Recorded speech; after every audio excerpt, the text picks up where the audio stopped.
the government is set to prescribe Hizbut Tahrir as a terrorist organization. Can you give us some comments about this? Yeah, okay. Bismillah ar-Rahman ar-Rahim, alhamdulillah, wa salatu wa salamu ala Rasulillah. I have actually 3 or 4 comments on that. Yeah, let us start.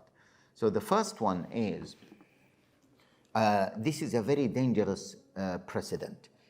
Why? Because we don't see a legal due process. And you know, it is even a British value to follow the rule of law. So where is the rule of law here? Where is the legal due process? Have they held Hizbut Tahrir accountable before a court and they accuse them of what they accuse them, and then they listen to the defense of Hizbut Tahrir? This should be the case. And I remember mentioning many times that proscribing an organization internationally as a terrorist organization should not be politicized.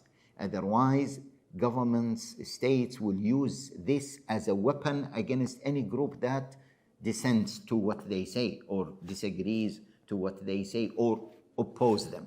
And this leads to kind of political dictatorship, which many governments would like to see. So this is the first point. Where is the legal due process to ban them? Hizbut Tahrir, we know that Hizbut Tahrir is the same as Hizbut Tahrir 20 years ago, and there were, or maybe more than that. Of course, you might disagree as an individual. We might disagree with their tactics, with some of their views, with some of their statements, but that doesn't mean that they should be proscribed as a terrorist organization, because a terrorist organization has so many consequences. Even ethically, it has so many organizations. And imagine you call someone, oh, you belong to a terrorist organization, you are a terrorist individual. This is a big thing. It's not a small thing, let alone the legal consequences on that. And that, you know, brings the can of, opens the can of worms regarding the government's legislation regarding terrorism. Has it been subject to a legal due process? And many people, many commentators have suggested that the whole thing should be reviewed because it has been heavily politicized. So this is one thing. By the way, I was saying that Hizbut Tahrir is the same, that, 20, 30 years ago. And David Cameron, he was the first one to, as far as I remember, to suggest banning Hizbut Tahrir. And he could not do so because there is not enough legal ground. As far as I remember, also the previous Home Secretary, Suella Braverman, she also wanted to do that, but she couldn't do so. And Tony Blair wanted to ban them as well. Tony Blair. Blair it's true. Tony Blair, even before David Cameron. But now we see that they have rushed it and they will put it before the parliament in just a matter of few days just to ban them, which you can see that there is a political motivation behind that. Okay. The second point, see, if they manage to do that, then what does that mean? It means that they are infringing on a very basic right British citizens already have, and they are trying to limit this right, which is freedom of speech.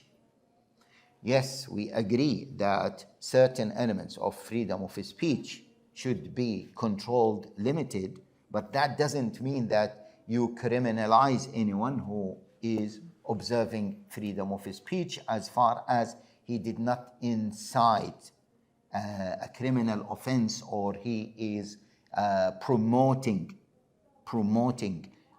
crimes.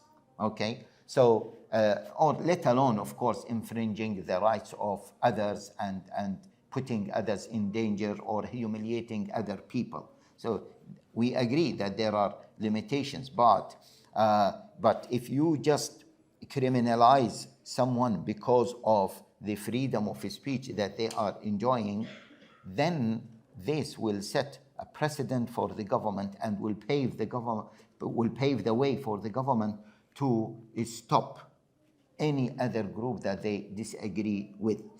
And this will lead to maybe criminalizing thoughts. Okay? And it will lead to what they call as the thought policing. Because Hizbut Tahrir, we know, according to their policies that they've been stressing on for a long time, they say that they are a non-violent organization. They don't endorse terrorism. They don't endorse violence. They keep saying this, and they are willing to go into intellectual debates, political debates, etc. You might disagree with them, you might not like them, but you should not go that far to criminalizing them or calling them or proscribing them as a terrorist group. Now, see, the government claims that they, Hizbut Tahrir, they endorse terrorism by glorifying the Hamas and saying that the Hamas people, they were heroes, or those who were involved in October 7th, attacked Israel, they are heroes. Hizbut Tahrir said that they are heroes. They also said that Hizbut Tahrir is an anti-Semitic. Okay, these are the two main reasons. Now, anti-Semitic, they could not prove any. They could not prove it. Where is the proof that Hizbut Tahrir is an anti-Semitic? And see, the government wants to make any criticism of Israel, not any criticism. They want slowly to stop any criticism for Israel by threatening people that once you criticize Israel openly and strongly, then you might be labeled as anti-Semite. Hence, you have to be careful not to criticize Israel that much. Okay, this is one thing. And by the way, once we say anti-Semitism, that needs to be defined. Yes. What is the legal definition of anti-Semitism? This is number one. Number two, when they said that Hizbut Tahrir endorses terrorism by calling those who were involved in October 7th heroes. Now, okay, if one of the members of Hizbut Tahrir have said this, not the entire Hizbut Tahrir, then that person should sit before a court. And what does that mean? Maybe he will charge as committing maybe a criminal offense, but not to say that they are all should be classified as a terrorist group. Even calling this as a criminal offense, this needs a legal due process, and we have to have a balance between freedom of thoughts and also criminalizing someone for his ideas or for his thoughts. This is also, they say that, Hizbut Tahrir members, they were chanting jihad, jihad, jihad. Now, jihad, we see it in the Quran. Allah Jalla Ala mentioned jihad so many times in the Quran, whether jihad as a resistance, as a physical resistance, or jihad with thoughts. But the word jihad is a legitimate Islamic term, and the meaning of jihad is known that it includes any struggle, whether physical or non-physical, against the enemies of Islam when they commit certain crimes against you. So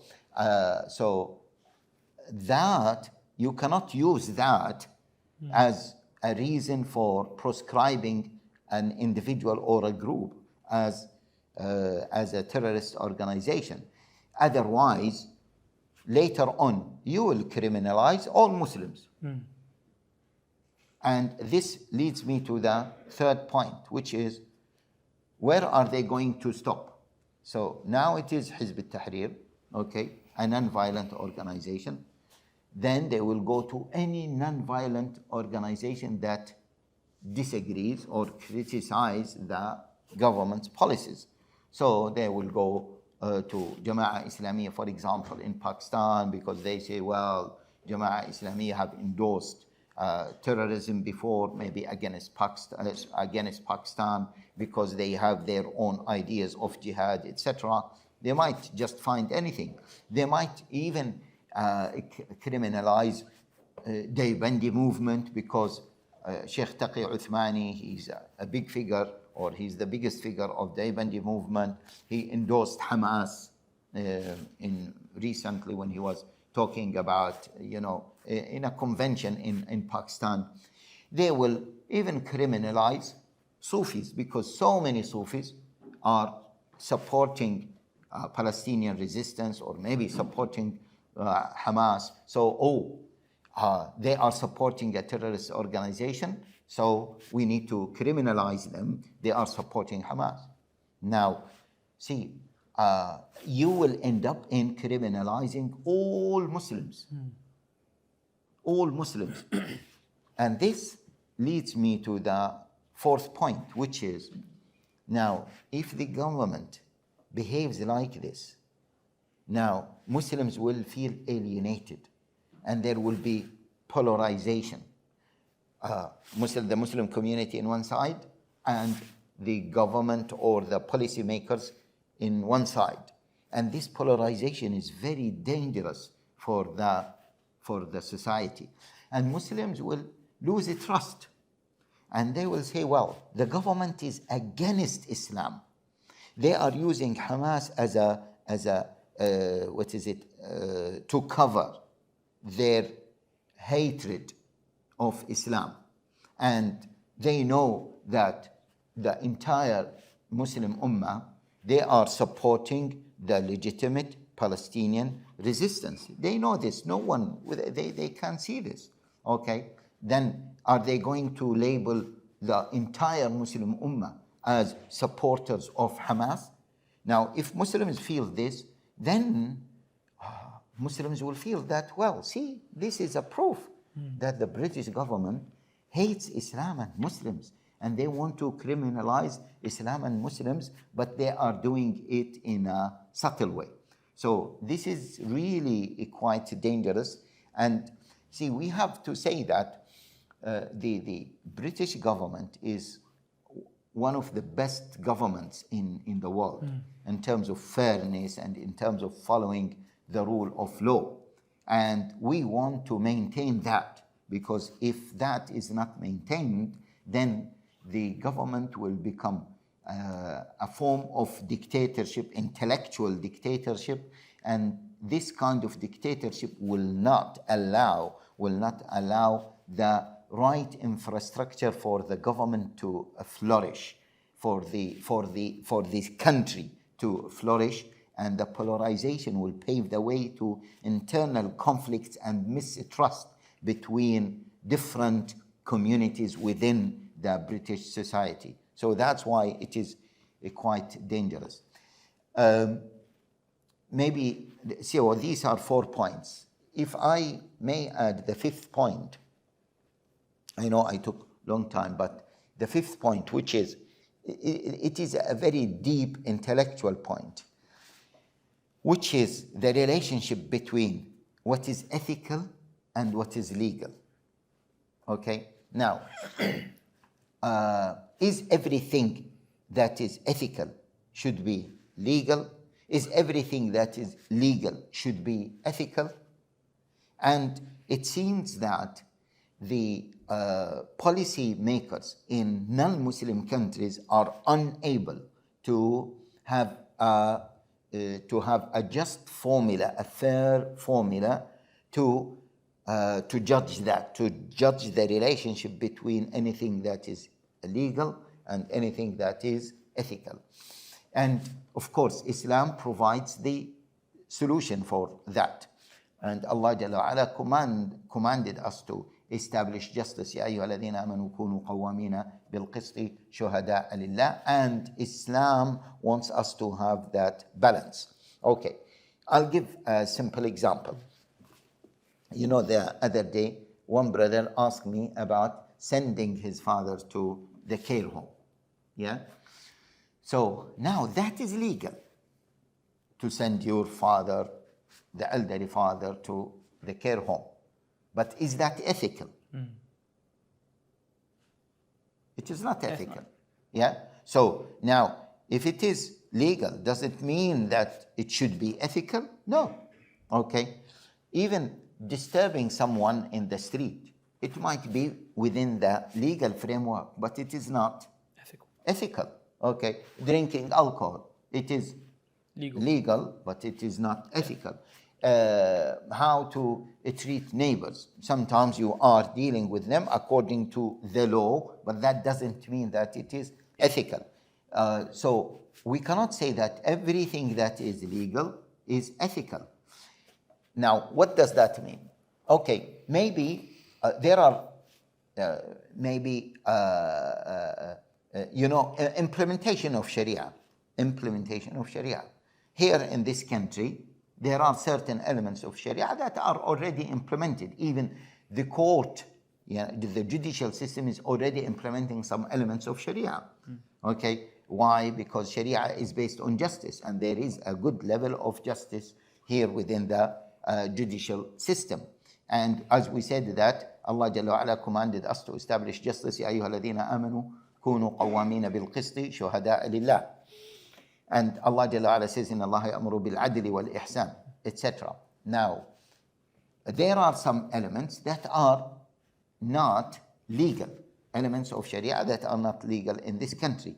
Now, do you want me to feel that those elements that are illegal here, to believe that they are unethical? This is impossible. Now you are infringing the people's freedom of thoughts, of belief.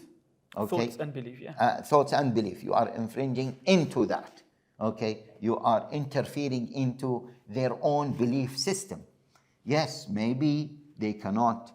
There is even if they want to call for something that is illegal, that is not illegal. Call for something. It's challenging the legal system. It is not illegal. Okay? There are certain laws maybe that they are not implemented, and we want them to be implemented. So are you going to criminalize me because I am challenging the law and I want to change the law? If that is the case, then there is no need for the parliament, there is no need for consultation, there is no need for voting, there is no need for the right to dissent, because the whole purpose is for people to recommend, to suggest, to call for some elements that they believe that they should be part of the legal system. So anyway, this is a very deep discussion. The point here is, okay, if we don't believe, if Muslims don't believe internally that the Palestinian resistance is or are, maybe because there are different groups, are classified as terrorist groups, they don't believe that the Palestinian resistance in general as a concept is part of terrorism. Okay, this is the belief of Muslims. Now, are you going to criminalize that belief? Okay, just because you want you deem that to be illegal, you want it to be unethical as well? This is a big problem.